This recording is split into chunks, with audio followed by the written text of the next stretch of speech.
సాంఘిక సంస్కరణలు. పోతులూరి వీరబ్రహ్మేంద్ర స్వామి చేపట్టినటువంటి సాంఘిక సంస్కరణ గురించి ఇప్పుడు మాట్లాడుకుందాం. తుర్కిషుడైనటువంటి సిద్ధయ్యను ప్రథమ శిష్యునిగా స్వీకరించి హిందూ ముస్లిం సమైక్యతకు దోహదం చేశారు పోతులూరి వీరబ్రహ్మేంద్ర స్వామి.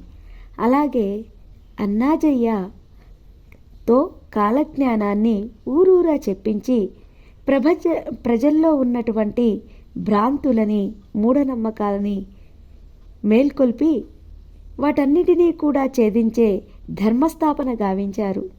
అలాగే బాల్య వివాహాలు జరిగే రోజుల్లో రజేశ్వరాలైనటువంటి గోవిందమ్మను తాను వివాహమాడాడు. వివాహాలకు శ్రీకారం చుట్టాడు. ఇక అంటరానితనం బాగా ప్రబలినటువంటి రోజుల్లో మాదిగ కక్కయ్య ఇంట ఆతిథ్యాన్ని స్వీకరించాడు. వీరికి జ్ఞానబోధ చేసి అంటరానితనం నిర్మూలనకై నాంది ప్రస్తావన గావించారు. హిందూ ధర్మాన్ని నాశనం చేస్తున్నాడని ఎగతాళి చేసినటువంటి నాటి బ్రాహ్మణులకు బుద్ధి చెప్పే విధంగా అనేకమైనటువంటి విషయాలను కళ్ళకు కట్టినట్టు చూపారు.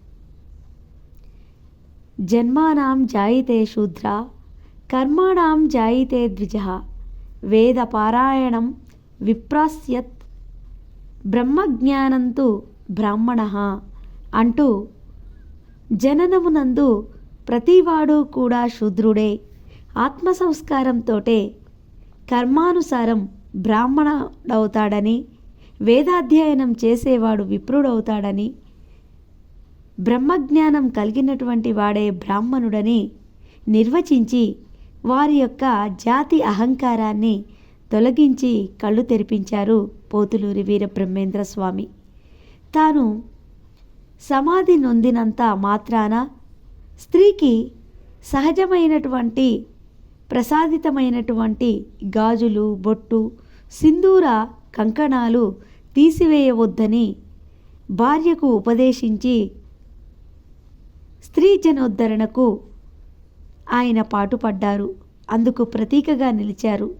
ఈ విధంగా సంఘంలోనే ఉన్నటువంటి అనేక దురాచారాలని రూపుమాపడానికి ఒక గొప్ప సంఘ సంస్కర్తగా, వేదాంత వేత్తగా, దైవజ్ఞ మూర్తిగా ప్రజలకు అగిపించాడు శ్రీ పోతులూరి వీరబ్రహ్మేంద్ర స్వామి. అందుకే ఆయన గొప్ప సంఘ సంస్కర్త అని చెప్పవచ్చు.